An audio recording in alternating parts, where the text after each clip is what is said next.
Thank you so much for having me. Thank you to everybody who's joining in today, and a huge thank you to Charity Village for organizing and for hosting this webinar. Again, my name is Christina Sekifio, and I'll be guiding you through a conversation, Empathy, the Secret Sauce of Effective Diversity, Equity, and Inclusion. I will say that I've had a chance over the past few months to work really closely with Charity Village, writing a series on diversity, equity, and inclusion, or DEI, in nonprofit organizations. And in doing so, we've had the chance to explore new ways of thinking about DEI, as well as some really unique approaches for doing this work in ways that are meaningful and sustainable. So that's why I'm particularly delighted to talk about empathy in this space.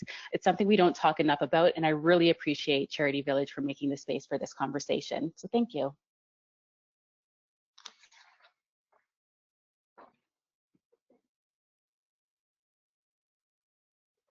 Okay. So before we start, I'd like to acknowledge the lands on which I join you today. I'm located in the region of Peel, just outside of Toronto, and these are the traditional territories of many Indigenous nations. It's the territory of the Wendat, the Haudenosaunee Confederacy, the Anishinaabeg, and current treaty holders, the Mississaugas of the New Credit. Although it's not their traditional territory, the Métis have also historically lived on and cared for this land.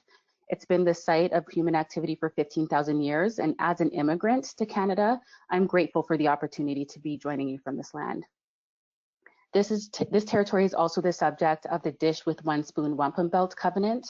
The Dish with One Spoon is a concept that predates colonization, and it speaks to the need to care for shared territories and hunting grounds, and for territories to collectively have responsibility for ensuring that we all have enough game and fish to eat.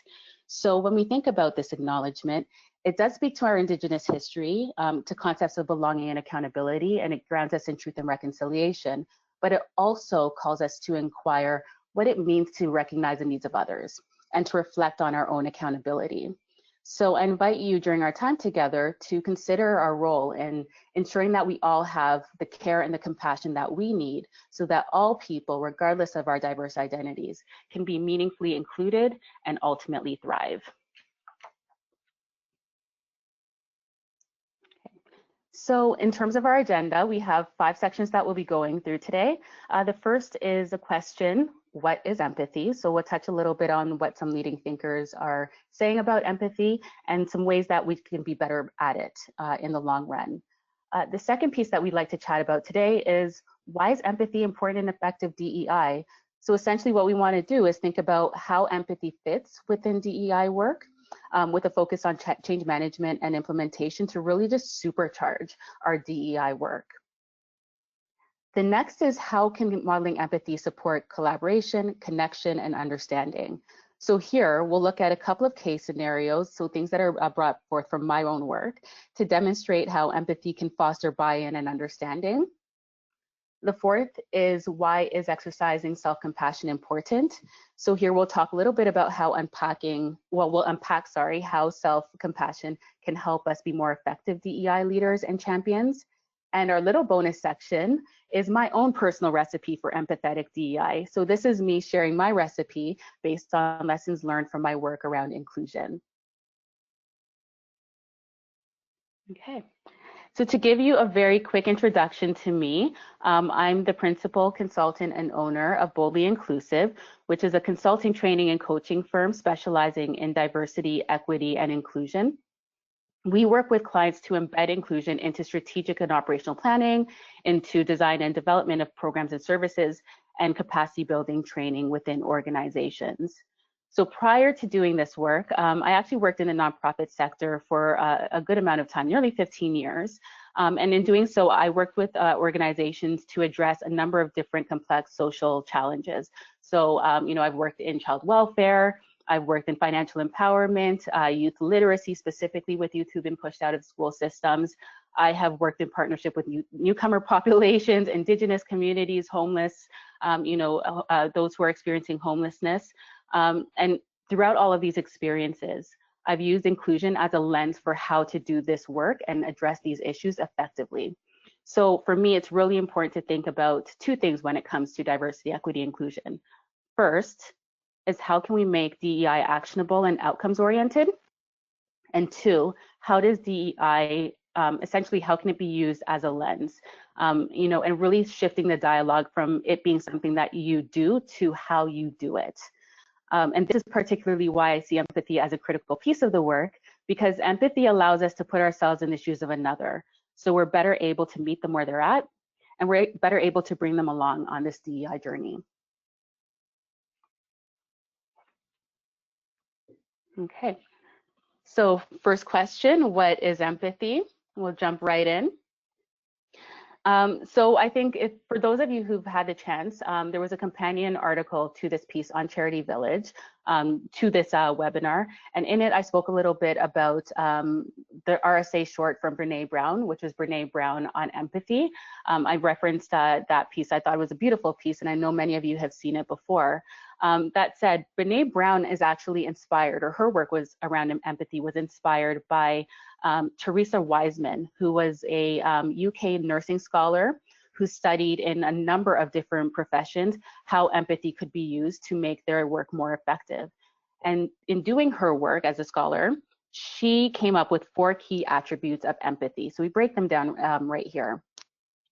The first is perspective taking, right? And this is the ability to walk in another person's shoes or to see a situation through their eyes. And what we're doing is we're recognizing that since they're seeing situations through their particular context and history, we need to be able to take their perspective in order to essentially help them along. The second is staying out of judgment. So we know that, as human beings, it's not always possible to be non-judgmental, but perhaps the best that we can do is really just we can probably listen to others' perspectives before jumping in. We want to make sure that we're not minimizing or invalidating others' experiences. And we know that in our sector, this can be particularly challenging because so many of us are fixers. But what we want to do is we want to decenter ourselves, decenter our experiences so that we can begin to stay out of judgment. The third thing we want to do is we want to recognize that emotion. So this is where we're able to identify what the person is feeling, and we're able to look into ourselves in order to tap into that familiar feeling as well. So Brene Brown, she says this really beautifully. She says, empathy is feeling with people. Simple, right? So what we want to do is we want to connect with one another, but this also requires us to be vulnerable, which again can be challenging in this sector because so many of us are, being strong for other people. We do want to recognize that some of these things can be a little bit challenging, but this is what we're striving to do when we want to be empathetic. And the fourth piece of the puzzle is that we want to voice our understanding of other people's emotions and to validate them. So this is where we say, I'm really sorry that you're feeling this way. You must feel terrible. Is there anything I can do? Right? So just really acknowledging and voicing your support. So when we think about empathy, using this lens, what we're doing is we're simply thinking about how we can recognize the dignity of others and how we can connect on a more deeper and more human level with them. So down the road, a few years later, we have another conversation about empathy. And in this case, we have Daniel Goleman and Paul Ekman, who have come up with a number of different forms of empathy. Goleman is a leading thinker around emotional intelligence and as well in the area of emotions. As is Ekman, he does a lot of work around emotions as well as microexpressions. So you have these two thinkers who came together, had this interesting conversation, and came up with this really brilliant, breakdown of the different forms of empathy. So they have put forward 3 different forms of empathy. The first is cognitive empathy. And this is being able to know how another person is feeling and what they're thinking. And it really lines up very nicely with the idea of perspective taking that we just heard about, in terms of Wiseman's work. The second is emotional empathy. And this is where you can almost absorb the feelings of another person. So it's almost as if, and Goleman says this really nicely, he says their emotions are contagious. So we take on those emotions and sometimes we can even have, physical reactions as a result. The third is compassionate empathy. And this is where you have an understanding of someone's situation and you're also able to feel with them. But in this case, different from cognitive empathy and emotional empathy, you're driven to help them if indeed help is required. So the big picture takeaway here is that the key is balance, right? So if you swing too far one direction into cognitive empathy, what ends up happening is that you can take, understand people's feelings and perspectives and motivations, and that can start to become manipulation if you're not careful. On the other side of the pendulum, with respect to emotional empathy, what might happen is that if you become way too emotionally empathetic, you might become overwhelmed by your emotions and unable to function as a result. Worst case scenario is that you might find that the people who are seeking support from you aren't able to get it because they end up having to support you, in dealing with your own, emotional challenges and responses to what they're dealing with.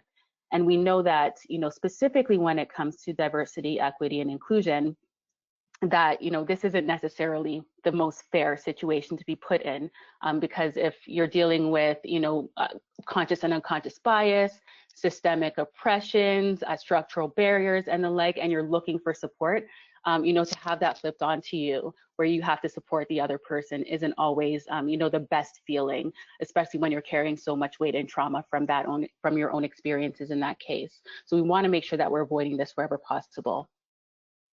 So ultimately, the target here for us is that we aim to be compassionate compassionate empaths.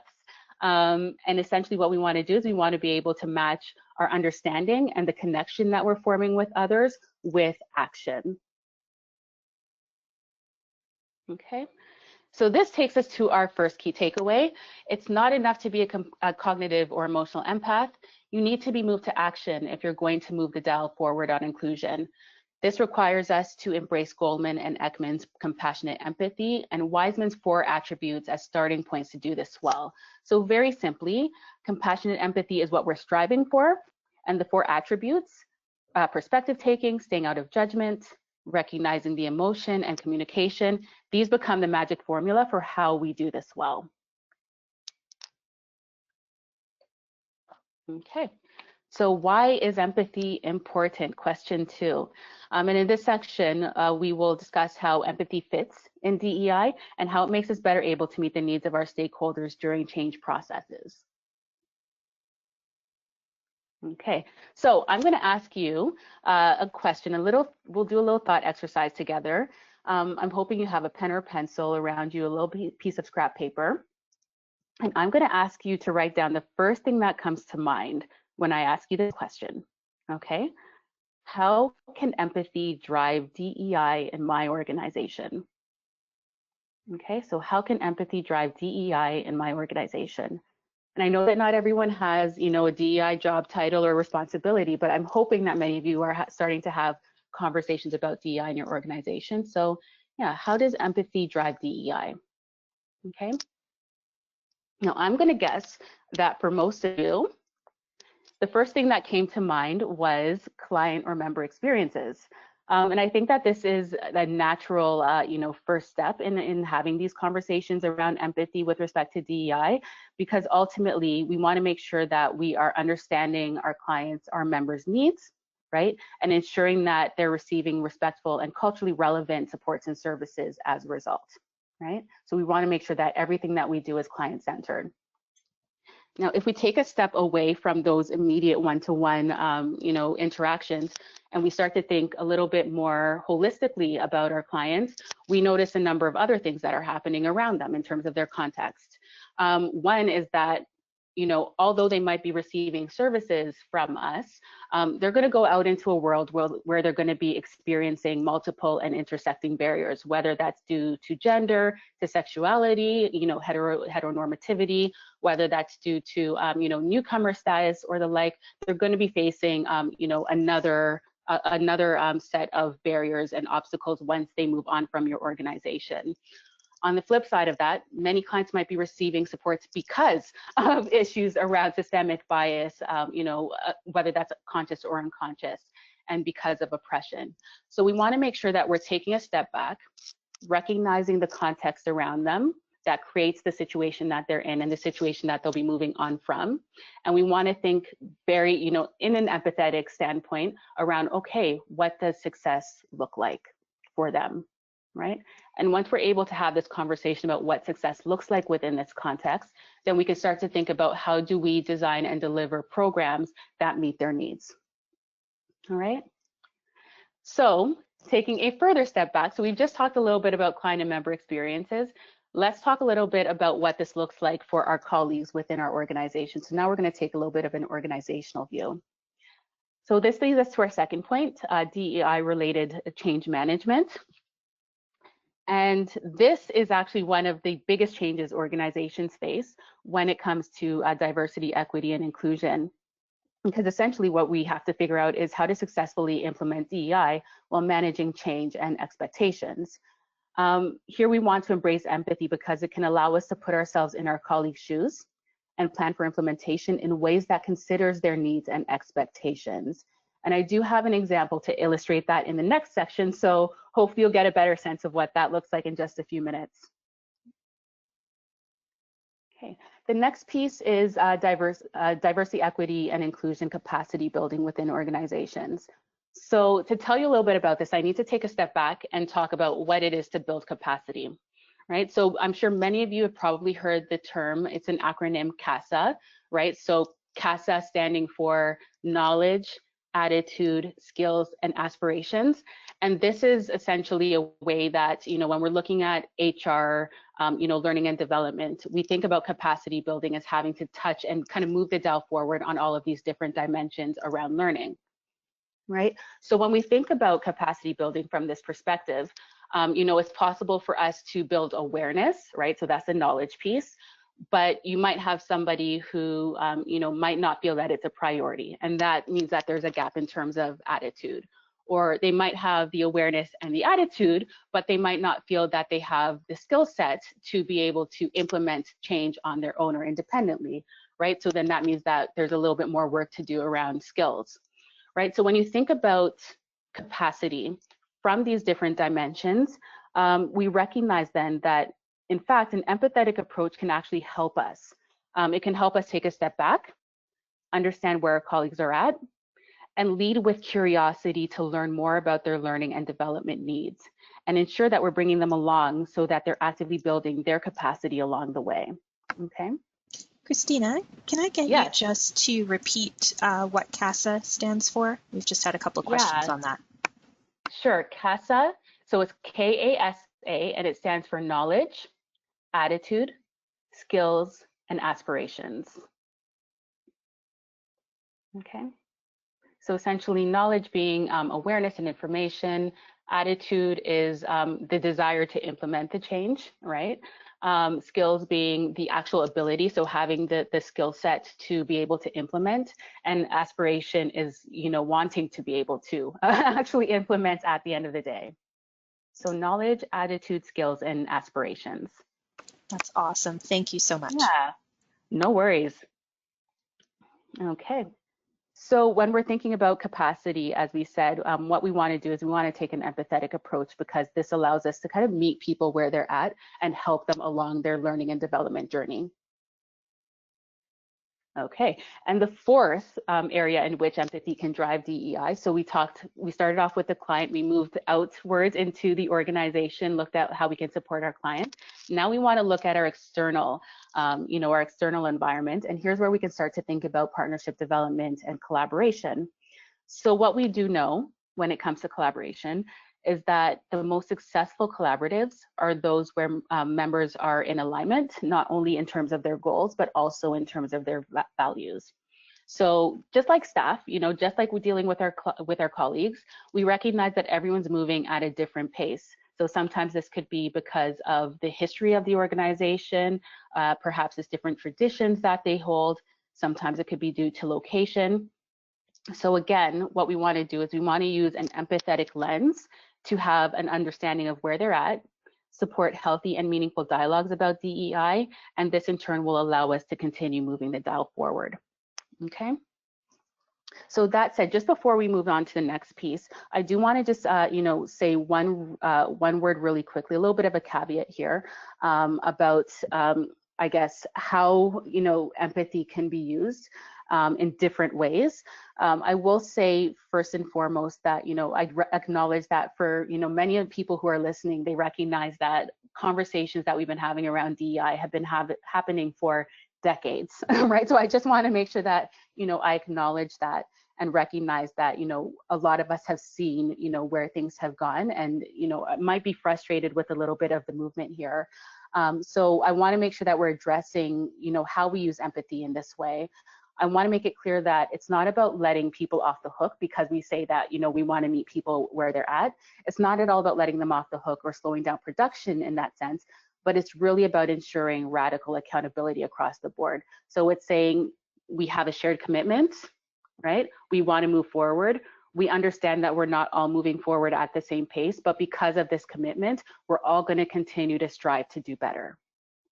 Okay. All right, so that leads us to takeaway number 2. To unlock the full power of empathy when doing DEI work, we must not only consider how empathy shapes one-to-one interactions, for example, with our clients or our colleagues, but how it helps move organizations forward by securing buy-in, by supporting capacity building, and fostering collaboration. Okay, and this connects very closely with our next section, where we start to look at what modeling empathy looks like within this work. Okay, so the question here, can modeling empathy drive DEI implementation? The answer to that is a very enthusiastic yes, absolutely, it can drive DEI implementation. And this section is actually going to allow us to illustrate what this looks like by sharing a couple of cases.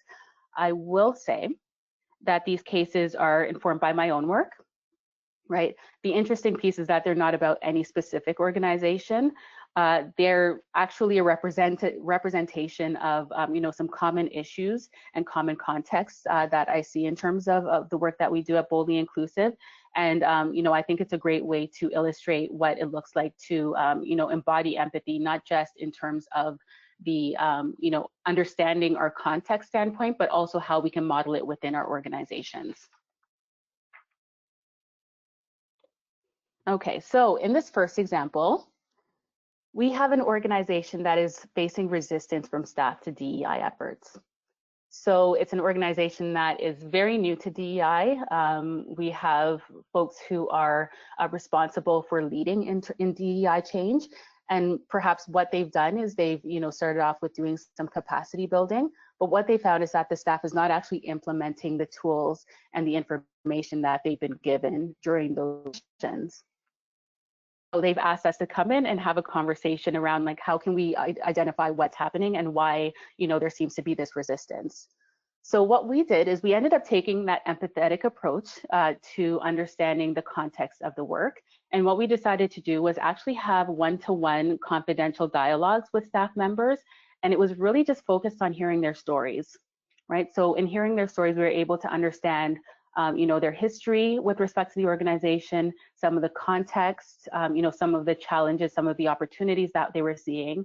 And our team ended up gaining insight into some of the root causes of what was actually perceived resistance.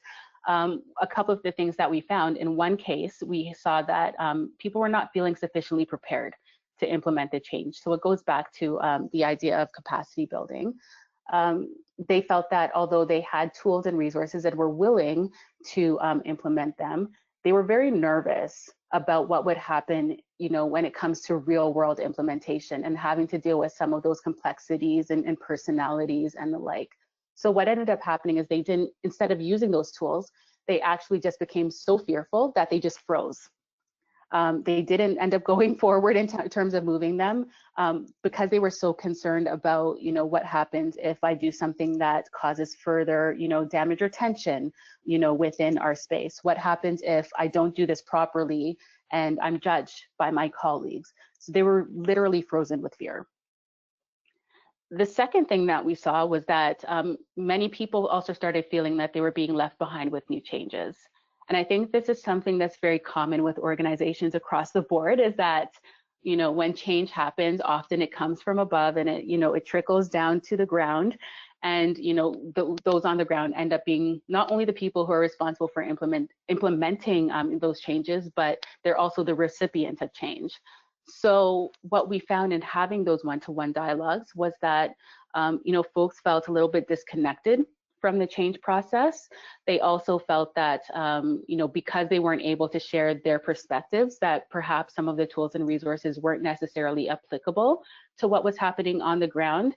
And ultimately, it just showed that there was this interesting tension that was happening, whereby people were feeling excluded, but they actually had to create spaces of inclusion, right? So there was this really interesting dynamic that was happening there.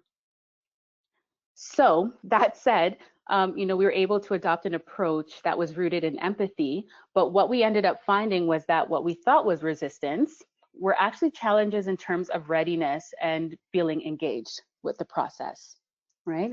So it was through being able to use that lens of empathy that we were able to really uncover what was happening beneath the surface. So ultimately, what we were able to do was we worked with the organization to lead an exercise of co-creation around the diversity, equity, and inclusion strategy that included staff inputs, right? So we said, let's start over, let's make sure that we're bringing everyone along, and let's ensure that, at the end of the day, not only do we have buy-in from the staff because they've been included in the change process, but they take ownership over what change looks like. Okay, so that's one example. On the flip side of that, we have a very different situation where we have an organization that wants to grow its DEI. So in this case, you might have a typical organization that already does DEI and has it embedded into its organization's work, perhaps because, just by virtue of the nature of the work, that DEI lens is critical. But in this instance, what you have is an organization that is also growing very quickly. So in growing quickly, it's able to have a greater impact, right? It's able to broaden its impact. It has a capacity to do so, but it also is seeing growing diversity within the organization as well. So it's also growing in terms of numbers and in terms of internal diversity. And what we ended up seeing was that internal stakeholders had struggled to agree on what priorities and directions should be in terms of growing out this DEI work. So again, what we ended up doing, with our team was we were brought in to have conversations about what could be done to build consensus. So what we did before we even had those conversations was we started having mini focus groups with team members across different regions. And in doing so, we ended up realizing that there were a couple of things that were undermining the ability to get to consensus, but at the same time, they were also very important, divergences in the ways in which the organization's fundamental work was understood and was being done. So two things we learned. The first was that there were some really strong differences in understanding DEI by location.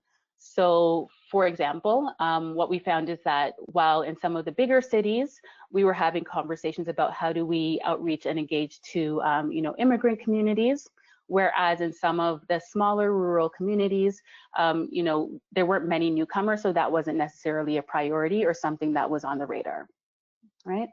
Another example, something we often heard with respect to LGBTQ2S+ communities was, we don't have that kind of diversity here. We'd hear that in, some of the really small communities. But what we'd find is that, or what we would challenge them with is, well, I wonder if perhaps there's a layer of invisibility that's happening simply because people might not be out, or maybe they don't feel safe being out, right? So we also noticed that there were assumptions being made in terms of how diversity looked within different communities. So that was the first thing that we saw. The second thing that we saw was that there were generational differences in terms of accountability. So, as I said, the organization growing internally, what we found is that some of the newer professionals and some of the newer staff in the organization saw accountability as being beyond the mandate, right? So in order to be able to address the mandate, you have to understand the systemic barriers and the systemic context in which clients are living. So Again, whether that looks like unconscious or conscious bias, whether those are, barriers to access of opportunities, they recognize that in order to be able to address the, people's needs, we needed to make sure that there needed to be a systemic approach to the work.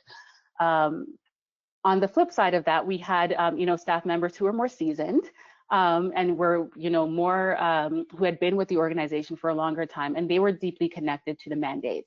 So their sense was, we certainly understand, the need for a systemic-based approach, and we don't disagree, but the first priority is to ensure that we're meeting our mandate. And then as soon as we're able to do that, then we slowly grow in a very pragmatic approach in order to touch on other pieces and to expand our activities. So what we found then is that there was like this difference in terms of where the weight of our accountability should be lying in terms of the work. So that said, we were able to acknowledge that there were some fundamental differences and some bridges that needed to, or some gaps that needed to be bridged. And the solution to that was to, have everyone brought together to do some facilitated dialogues where we're able to not only build empathy or to demonstrate empathy, but to have them show empathy for one another and to really practice that listening, to practice that communication. And this, in the long term, resulted in greater understanding, connection, and consensus on a way forward. So again, what we ended up doing was practicing empathy to understand what was happening, using that empathy, utilizing that approach to build consensus and to build understanding, but also allowing them to practice that empathy for one another within the organization. Okay, so that takes us to takeaway number 3. Modeling empathy not only fosters emotional and psychological safety when having courageous conversations, but it demonstrates the many ways in which an empathetic approach can bring people in and ensure that they feel a sense of value and belonging. Okay. So ultimately what this says is that, opportunities to model empathy allow us to expand our perspectives and use broader ranges of tools in order to make DEI-related changes happen in a sustainable way. Okay, so question 4. Why is self-compassion important? And this, I think, is probably one of the biggest pieces of the puzzle, which is, really thinking about how we're empathetic to ourselves. And this is important because it's, in those quiet moments where empathy can help us to think through, how have we responded to others during times of crises. It allows us to take a step away from ourselves and really look into ourselves and understand what's happening so that not only can we be better next time, but we understand that it is possible to be better next time, right? So it's our own self-accountability that we start to really boost when doing, this self-compassion work. So in that sense, there are 3 key benefits to being compassionate to ourselves or empathetic to ourselves. The first is that it makes us more mindful. Right? So mindfulness, it's super critical because it helps us to be present, to be aware of the dynamics happening around us, and to be able to respond in a very timely manner, right? So, essentially taking care of ourselves, the best way to think about it is that taking care of ourselves creates the head and the heart space necessary to be able to do this work in an effective and supportive manner. Second, it readies us for critical self-reflection. So essentially what it is that when we're taking care of ourselves and exercising self-compassion, we're better able to ask ourselves the really, really difficult questions. For example, what are the assumptions that we were making? How can I be better next time? What are some of the ways in which my own fragility and self-protection creates a barrier to empathy? Right? So really, really challenging questions. And it allows us in essence to be more accountable and also be more actionable in our work. The third is that it allows us to address our own needs so that we can refocus on the needs of others. And this allows us to decenter ourselves. And in doing so, we shift our attention from the issue to really being supportive allies, right? So it's helping us to support others in ways that are meaningful to them. And this leads us to takeaway number 4, which is that you have to be compassionate to yourself in order to show compassionate empathy for others. A really, easy way of thinking about it is that we need to be kind to ourselves while doing the hard work of dealing with our own stuff so that we can help others deal with their stuff too. Okay.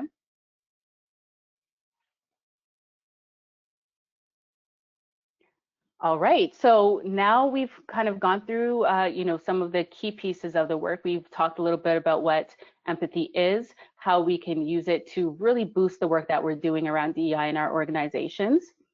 We've talked about, some examples of what this has looked like in terms of modeling it, and we've talked about why it's important for us to be, empathetic to ourselves.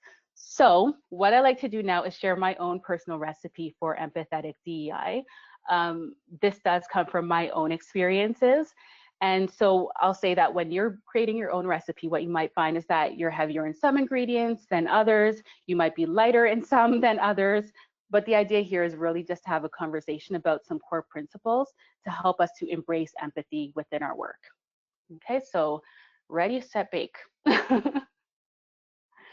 Okay, so I've broken this down into 3 parts, right? So setting your intention, embedding in practice, and bringing your best self forward.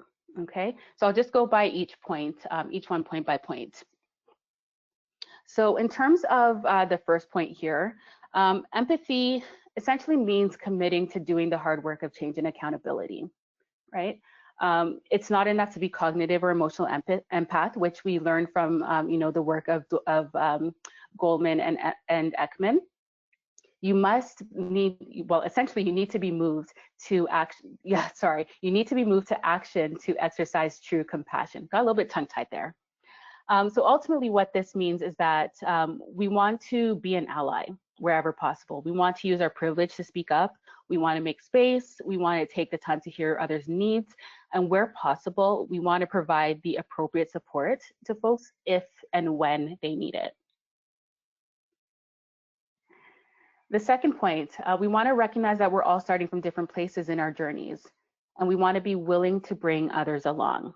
Okay, so here it's just recognizing that sometimes we need to put ourselves in others' shoes in order to understand why they might be resisting, why they might be slow to change, why they might not be seeing the issue from the same perspective that we are. So again, really going back to some of those examples that I shared earlier. Right? So in instances like that, when we are able to put ourselves in people's shoes and get that understanding, then we have to be in a position where we make a decision. We can either, leave folks behind, right? Or we can take them, forward. We can meet them where they're at, and we can make sure that we're bringing them along on the DEI journey. And we know what we know is that inclusion works best when others are in fact feeling that they're included. Okay, so that's the key thing that we want to do, is just recognizing that we're all starting from different places and meeting people where they're at. The third point, we want to create safety. When people are feeling unsafe, when they're feeling destabilized, it becomes that much more difficult to engage them, right? To build trust, to foster relationships. And it really works out like Maslow's hierarchy of needs. You have to make sure that you are meeting the basic needs in order to be able to build out your intervention. So the first thing that you need to do is you need to create safety. Safety is key. Okay, so in terms of embedding in practice, the first point here is that we need to recognize that not all dimensions of diversity are visible. And I'm just thinking about a recent conversation I had. I think, when I think about this, I think about mental health, being a key example of this. Persons with disabilities, those who are, struggling with chronic illnesses. I would also say even we can extend that same, that same conversation to LGBTQ2S plus folks as well. Not all of their diversity are visible, and because of that, we don't always know what people are struggling with. So it's kind not to make assumptions. Instead, we want to see people as whole and complex and deserving of dignity. Okay, so it's essentially just being nice to people at the end of the day, right? And treating them as they deserve dignity. Okay. The second piece is practicing non-judgment. and this again goes back to our earlier conversation as well. So practicing non-judgment, trying our best not to place our values on others, and instead respecting people's lived experiences, preferences, and ways of relating to the world. Okay.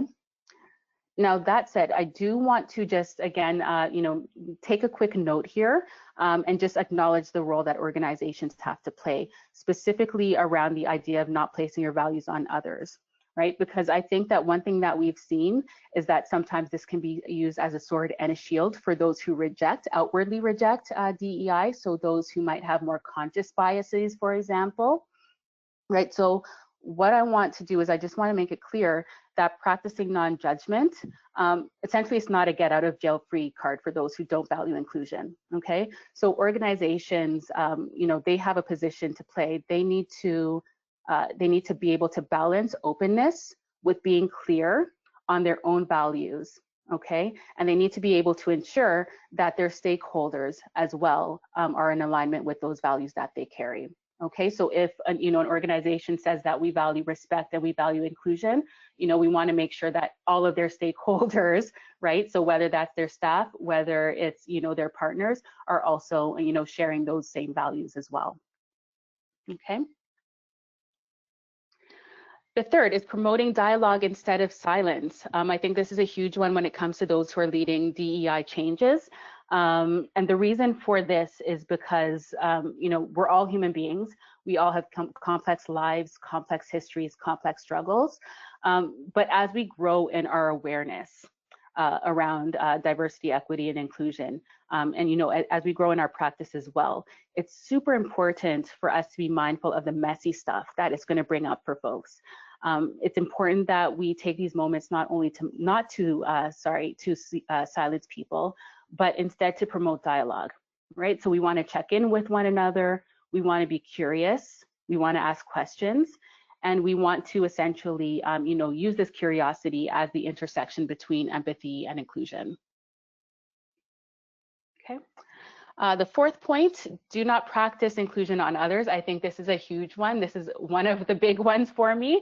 I think on one hand, the reason for this is because, when I think about diversity, equity, and inclusion work and the traditional approaches to it, often we think about how we want to be neutral in these discussions. We don't want to be over emotional, right? We don't want to trigger in these conversations, right? But I don't really necessarily think that it's fair at the very basic. I don't really necessarily think that it's fair that for those who, might be targeted, the target of, say, for example, an unconscious bias, when speaking to it now has to be responsible for managing the emotions of the person who has shown and has been the perpetrator of this unconscious bias. I don't necessarily think that that's the best way to go forward. And I also think that it means holding on to unnecessary trauma as well. So I don't really see it as being fair. That said, I think there's another reason for why this is a big one for me, and it's because I think this is the one piece that often comes up in my work with young people, and particularly newcomer, young people who often share stories about, their first experiences moving to Canada, and the questions that they received from other kids about, skin color, hair texture, or the like, and how they carry those stories and those experiences of otherness into adulthood. So this is a really big one for me. We don't want to practice inclusion on others. Again, it's not the responsibility of the powerless to teach those in power. Okay. Consider who's not in the room. You can't dialogue with those people, with those who are not included or engaged. So we really need to make sure that we are doing the hard work of, of building those relationships and building trust. And sometimes this does take time. Okay, so we're almost there. Last section, bring your best self. This is really simple. Just recognize that we're all people, right? We're all on this journey and that we're all going to make mistakes. The idea here is that we want to commit to acknowledging them and growing from them. Okay, so what we want to do is we want to make sure that we're not stewing in it forever, right? So pun intended there. But we want to make sure that we're also not going to be hobbled by fear of failure, right? We want to return right? When we make a mistake, we want to return, we want to get back up, we want to continue the work, because this is what it means to be a compassionate empath. And showing ourselves kindness. I'll just share one piece of advice that I got here from a friend of mine. I'd been injured and I wasn't able to make it to the gym for a while, and I was getting a little bit frustrated. And what she said to me was that sometimes you need to take time to rest and recover to come back stronger. And I thought that was a beautiful analogy for this work, because, you know, when you have a good workout, what you might find is that you uncover muscles that you haven't had to use, or old injuries that you've forgotten about or are unaware of. So we want to take the time to explore them, right? We want to interrogate what's happening, and we want to self-reflect around them as well, right? So we want to essentially challenge ourselves to do better, because essentially this, you know, in order to do good DEI work, it requires that we have these conversations with ourselves in order to be most effective. Okay, so when you get your recipe right, this is what happens when your recipe is on track. Essentially, you have this little girl who's happy eating and just living her best life. But really, it symbolizes what it looks like to, you know, to be an empathetic leader in this sense, right? What happens is that the people around you, and in particular the people that you impact, they all feel a little bit better. They're a little bit more understood. They feel a little bit more supported, and they're a little bit less alone. Okay, so this reminds me of this famous Maya Angelou quote: "People will forget what you said, people will forget what you did, but they will never forget how you made them feel." And this is why I think it's super critical for us to be empathetic in terms of our DEI. Okay, so thank you very much for listening. I'm going to pass the floor on to Marina for the Q&A. Thank you. Wonderful. Thank you so much, Christina. What a wealth of knowledge in this presentation. We so appreciate it. Let's dive. Yeah, it's just been great. And thanks to everyone who's submitting your comments and questions. Keep them coming. We will dive right in. Christina, how can we reach staff who don't recognize the value of DEI? Oh, that's a good question. I think that there's two ways of tackling this piece, right? So I think on one hand, what we want to do is we want to be mindful of the conversation that we've had today around empathy and meeting people where they're at, right? So you know, if we're able to broach those conversations with our staff, then I think we can have some really open-ended conversations. Sometimes that means, you know, taking a step back and, you know, using the 2 ears and 1 mouth approach, right, of doing a little bit more listening in order to learn where people are at. And then from there, starting to go forward. So that can be a little bit of a time-sensitive process, you know, hearing folks out first and foremost. But I think that, you know, when you're able to bring everyone along, you're able to be a little bit more effective. So that's one way that I would approach that that conundrum.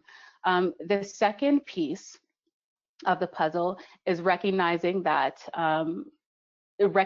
for some people, it's actually about embedding into you know, into policies, into protocols, into procedures, right? So if, for example, there is resistance to implementing new ways, if you essentially institutionalize it, if you build it into your ways of doing, then you kind of take away some of the mystery work.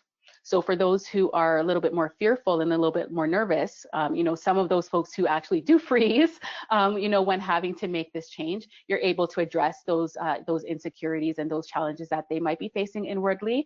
And for those who, you know, are not at all ready and are very, very early in their journey, you give them essentially, you know, you give them the tools that they just have to use and they have to implement, and it takes away some of the guesswork for them as well. That said, and I think I mentioned it earlier, there's also the piece of the puzzle. So this is like the part 3 to that response is, you know, recognizing that there are conversations that need to be had about who the organization is and whether people have the capacity to be able to uphold the organizational values. So that comes up with, you know, codes of conduct and the like as well. So yeah, I hope that answers your question. But yeah, I think there are a few ways that we can tackle that approach. Yes, I think that's fantastic. And then we've had a few questions come in on this, and I think it's an absolutely excellent question. You spoke in the presentation, obviously, such a key statement about not asking the powerless to teach those in power.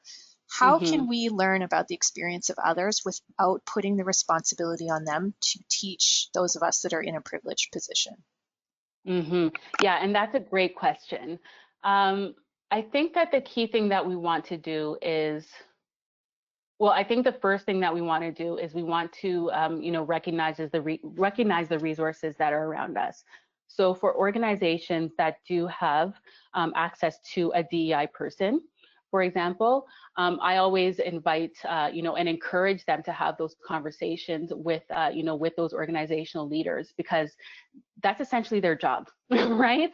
I think that for those who are, and we know this, right? That some people just want to come to work. They want to be able to do their work, and they want to be able to go home and, just sort of live the peaceful existence and not have to carry, all of this added weight to them.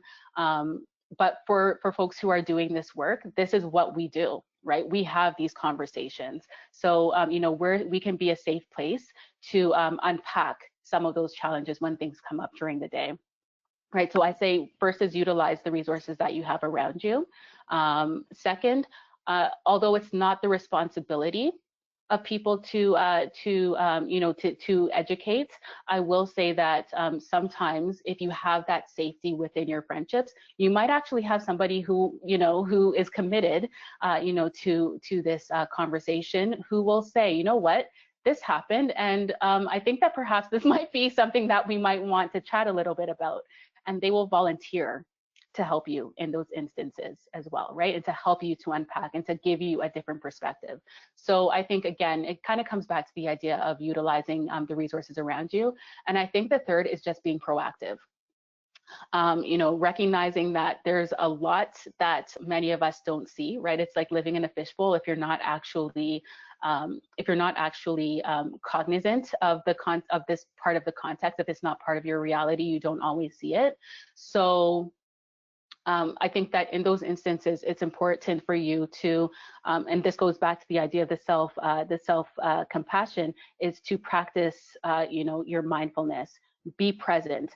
Watch the dynamics that are happening around you. And when you see things, research it. Try to learn a little bit more about what's happening, understand the historical context, because I think that that's where you're able to take charge of your own learning and really start to put it in practice. And I think that's part of allyship as well. At the end of the day, it's really being able to take that initiative to be responsible for your own actions and for your own accountabilities. No, that is great feedback. Christina, I'm also going to ask, you have one more slide on your slide deck, correct? That has your yes, information on it. I'm going to get you to put that up, because we're just having so many great questions coming in that I know we're not going to get to them all today, and I want people to have your contact information there so they can reach out to you directly if we don't answer your question. So moving on, another really, really great question. How do we do DEI work in our workplaces in a way that honors and celebrates diversity, but also recognizes that this work can re-traumatize? Yeah, that is a really, really good question. I think that, and so I'll give you an example of a way in which this has been done in an organization that I've worked with previously. Right. So in this instance, the organization had previously done I think that the term that's used is the samosas and saris approach, right? Of celebrating different cultures. Say, for example, South Asian History Month, for example, Black History Month, bringing in the food, having the music, doing the celebrations, right? And in those instances, what you'd end up finding is that sometimes staff members felt, yes, it's great to have this moment of celebration, but what does this actually mean in terms of the long term, in terms of our practice, for example, in terms of the day-to-day functioning of the organizational culture. And what this organization did was, they decided that they were going to have an open conversation about what this looked like, right? So similar to some of the examples that I gave you, previously with those two scenarios, this organization actually had a conversation about what this looked like.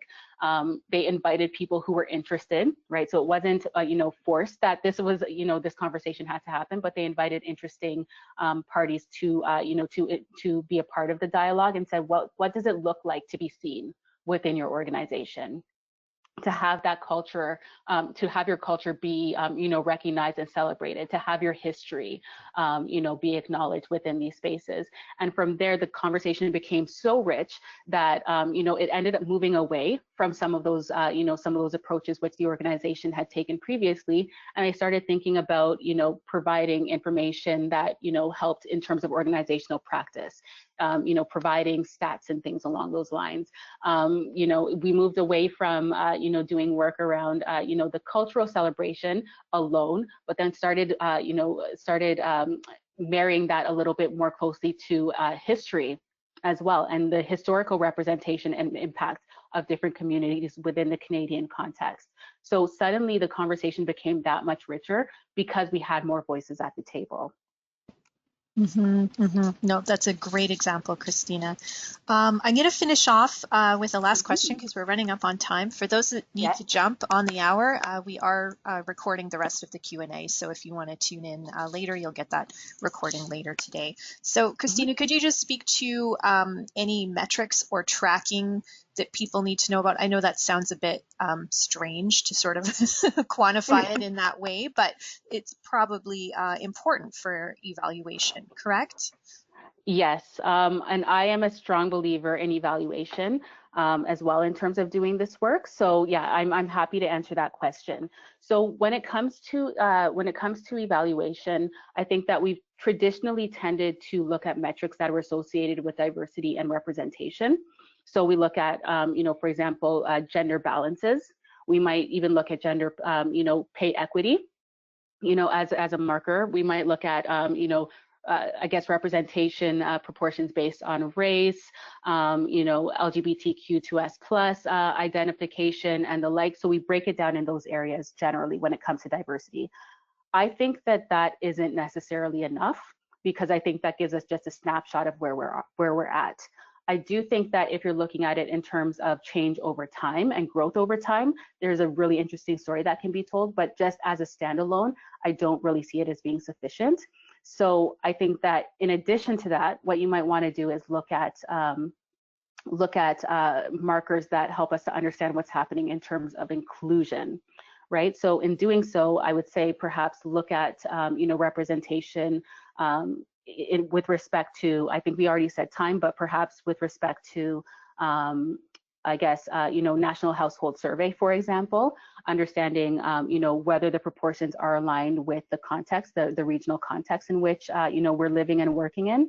Really thinking about how we can disaggregate our data as well to have a better understanding of, those who aren't always seen within, the invisible. I think I heard this once from, from a leader in Nova Scotia. So the invisibility of the invisible.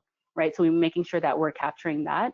I think that another piece that we also want to be mindful of too is we also want to think about what does inclusion look like, right? So perhaps looking at inclusion indicators and just asking our staff, are we on the right track? How I guess state your agreement with this statement that I feel that I belong within this organization, and getting an understanding of what it looks like to be included and whether we're hitting the mark.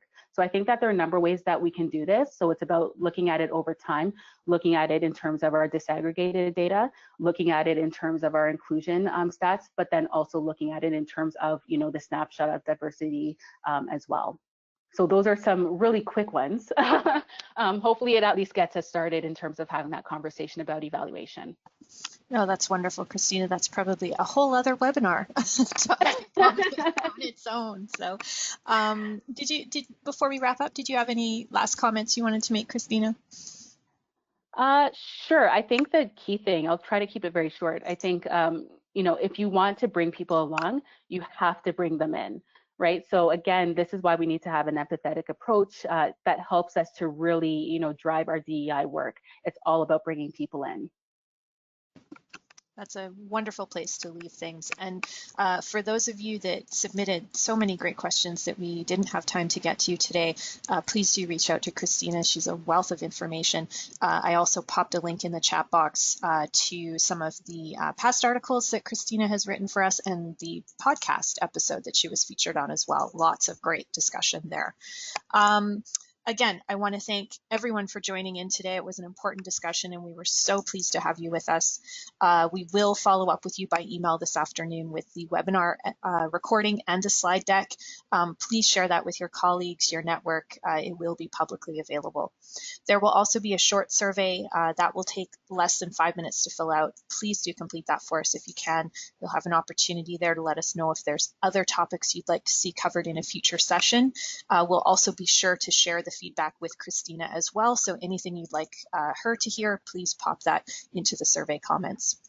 On behalf of Charity Village, thank you again for joining us today. We do host dozens of free webinars every year, and we do hope to see you at more of our sessions this year. Our next free webinar will be held next Thursday, same time, on February 20th, and will feature the president of our sister company, Talent Ag, discussing trends in recruitment and giving an overview of the Talent Ag Recruitment Awards. We'll include a link in the email that we send later today in case you'd like to register for that one. Thank you again for taking part in today's webinar. I hope all of you have a wonderful rest of your day. Thank you.